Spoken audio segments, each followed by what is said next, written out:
साडी म्हटलं की महिलांच्या जिव्हाळ्याचा विषय आणि त्यात जर पैठणीचा विषय असेल तर मग पातच न्यारी। कार्यक्रम कोणताही असो, महिलांसाठी साडी हा सर्वोत्तम पर्याय आहे। तसं पाहायला गेलं तर महिलांना प्रत्येक वेळेस साडीमध्ये काही ना काहीतरी नवीन लुक हवा असतो। म्हणून आज आम्ही तुम्हाला काही नव्या आणि लेटेस्ट डिझाईन असलेल्या पैठणी सिल्क साड्या दाखवणार आहोत, ज्या तुम्ही रॉयल लुक मिळवण्यासाठी परिधान करू शकता। या प्रकारच्या साडीमध्ये तुम्ही सुंदर दिसाल आणि गर्दीतून तुम्ही वेगळे दिसाल।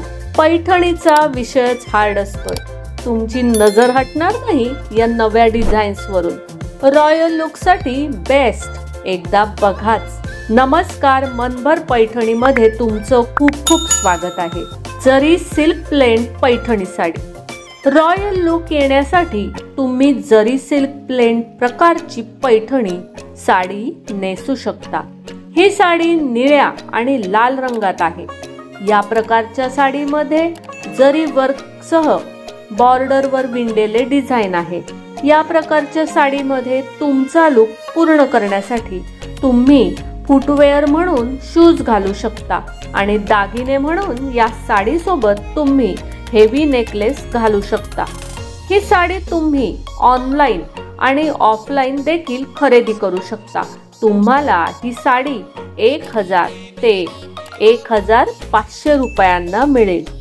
या प्रकारच्या विणलेल्या डिझाईनसह तुम्ही पैठणी साडी देखील नेसू शकता।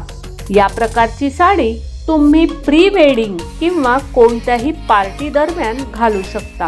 या साडीला रॉयल लुक मिळवण्यासाठी तुम्ही कुंदन ज्वेलरी घालू शकता आणि या सगळ्यांसोबत हेवी कानातले हा योग्य पर्याय असून तुम्ही या प्रकारची साडी ऑनलाईन आणि ऑफलाईन 1200 रुपयांमध्ये खरेदी करू शकता। Floral prints Paithani sari. आजकाल फ्लोरल प्रिंट्स देखील ट्रेंड मध्ये आहेत आणि रॉयल लुक साठी तुम्ही या प्रकारची floral prints Paithani sari try करून पाहू शकता। तुम्हाला या प्रकारच्या साड्या ऑनलाईन तसेच ऑफलाईन देखील मिळतील। तुम्हाला या साड्या स्वस्त दरात मिळतील। या साडीला रॉयल लुक मिळवण्यासाठी तुम्ही चोकर स्टाईल करू शकता आणि फुटवेअर मध्ये कस्टमाइज शूज देखील घालू शकता। ही साडी तुम्ही 1500 रुपयापर्यंत खरेदी करू शकता।